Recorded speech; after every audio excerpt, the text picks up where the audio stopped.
ദൈവത്തിന് മഹത്വം. നമ്മുടെ പ്രതിദിന ആഹാരം ജൂൺ 5. ദൈവത്തിലുള്ള ദൃഢവിശ്വാസം.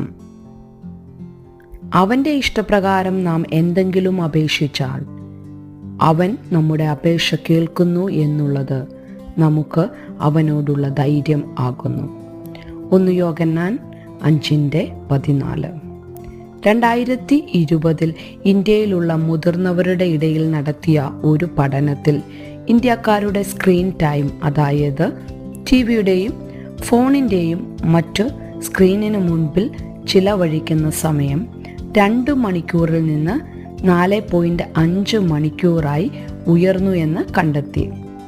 സത്യസന്ധമായി പറയട്ടെ, ഈ കണക്കുകൾ തികച്ചും സത്യസന്ധമാണ്. കാരണം ഓരോ ദിവസവും ഗൂഗിൾ തിരയുവാനും സന്ദേശങ്ങൾ പരിശോധിക്കുവാനും മറുപടി നൽകുവാനും കോളുകൾ വിളിക്കുവാനും നാം ഒരുപാട് സമയം ചെലവഴിക്കുന്നു. നമ്മിൽ പലരും നമ്മുടെ ഇത്തരം ഉപകരണങ്ങളിലേക്ക് തുടർമാനമായി നോക്കാറുണ്ട്. അവ നൽകുന്ന ദൃഢവിശ്വാസമാണ് നമ്മെ കാര്യങ്ങൾ ക്രമത്തിൽ കാര്യജ്ഞാനത്തോടെ സമയോചിതമായി ചെയ്യാൻ നമ്മെ സഹായിക്കുന്നത്. യേശുവിലെ വിശ്വാസികൾ എന്ന നിലയിൽ നമുക്ക് ഒരു സ്മാർട്ട് ഫോണിനേക്കാൾ മികച്ച പരിമിതിയില്ലാത്ത വിഭവങ്ങൾ ഉണ്ട്.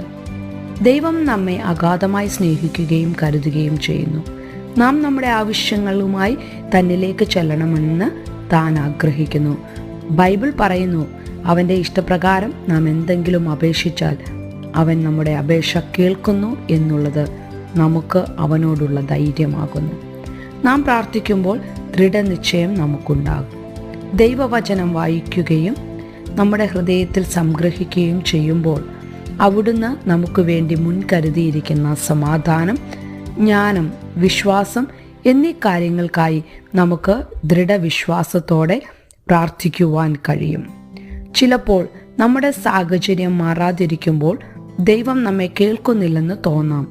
എന്നാൽ നമ്മുടെ ഏതു സാഹചര്യങ്ങളിലും തുടർമാനമായി ദൈവത്തിൽ ആശ്രയിക്കുന്നതിലൂടെ നാം ആത്മവിശ്വാസം കെട്ടിപ്പടുക്കുന്നു. നാം ആഗ്രഹിക്കുന്നതെല്ലാം അങ്ങനെ തന്നെ നമുക്ക് ലഭിച്ചേക്കില്ലെങ്കിലും ദൈവം തക്ക സമയത്ത് നമുക്ക് ആവശ്യമുള്ളത് നൽകുമെന്ന് വാഗ്ദാനം ചെയ്തിരിക്കുന്നു. ഇത് വിശ്വാസത്തിൽ വളരാൻ നമ്മെ സഹായിക്കുന്നു. ചിന്തിക്കുക, ദൈവസന്നിധിയിൽ പ്രാർത്ഥനയ്ക്കായി വരുമ്പോൾ എപ്പോഴാണ് നിങ്ങൾക്ക് ധൈര്യം നഷ്ടപ്പെട്ടത്?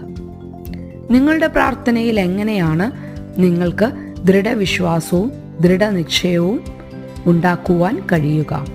ദൈവത്തിന് മഹത്വം.